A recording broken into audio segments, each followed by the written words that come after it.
សួស្តីអ្នកនរគ្នាខ្ញុំនឹងប្រាប់ពីរបៀបបង្កើតវីដេអូ AI ឥឡូវអ្នកនរគ្នាចូល Safari មកអ្នកនរគ្នាវាយពាក្យថា Narraket វាយប៉ុណ្ណឹងមកអ្នកនរគ្នាចាំវាបន្តិចអ៊ីនធឺណិតខ្ញុំ slow ហ្នឹងហើយបន្ទាប់ពីចេញអញ្ចឹងអ្នកទាំងអស់គ្នាអូសមកក្រោមមកនេះអ្នកនរគ្នាចុចមកហើយចុច get បន្ទាប់មកអ្នកនរគ្នាចាំបន្តិចហ្នឹងហើយចាំអាសត្វនឹងវាហើឲ្យផុតសិនបើអ្នកនរគ្នាចេញអញ្ចឹងហើយអ្នកទាំងអស់គ្នាអានេះយើងយកខ្មែរមកអានេះយើងដាក់ប្រុសមកអូដាក់ស្រីអ្នកនរគ្នានេះដាក់នីសាមកឥឡូវយើងវាយមកវាយសួស្តី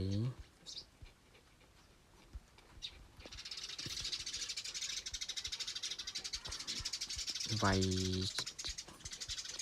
ចឹងអ្នកនរគ្នាឧទាហរណ៍ទេអានេះ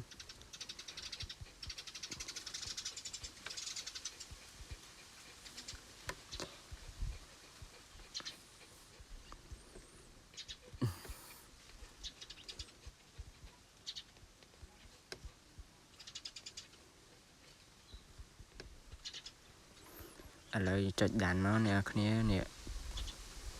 ចុចអាកន្លែងហ្នឹងមកការ៉េតអូតូហ្នឹងមក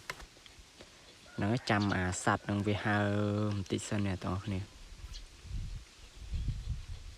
អ៊ីនធឺណិតខ្ញុំ slow យើងចុច play មកអ្នកទាំងអស់គ្នាសួស្តីអ្នកទាំងសូមចុចសញ្ញាកន្ទឹងម្នាក់មួយបានទេហ្នឹងហើយគឺបានសលេងមួយអ្នកទាំងអស់គ្នាបើអ្នកទាំងអស់គ្នាចង់យកសលេងហ្នឹងអ្នកទាំងអស់គ្នាចុច download មក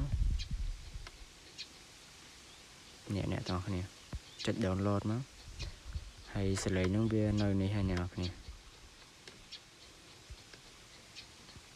ចាំមើលសួស្តីអ្នកទាំងសូមចុចសញ្ញាកន្ទឹងម្នាក់មួយបានទេនេះគឺជាសលេងមិញបើយើងចង់ទាញវាទុកយើងអាចទាញបានអ្នកទាំងអស់គ្នាយើង save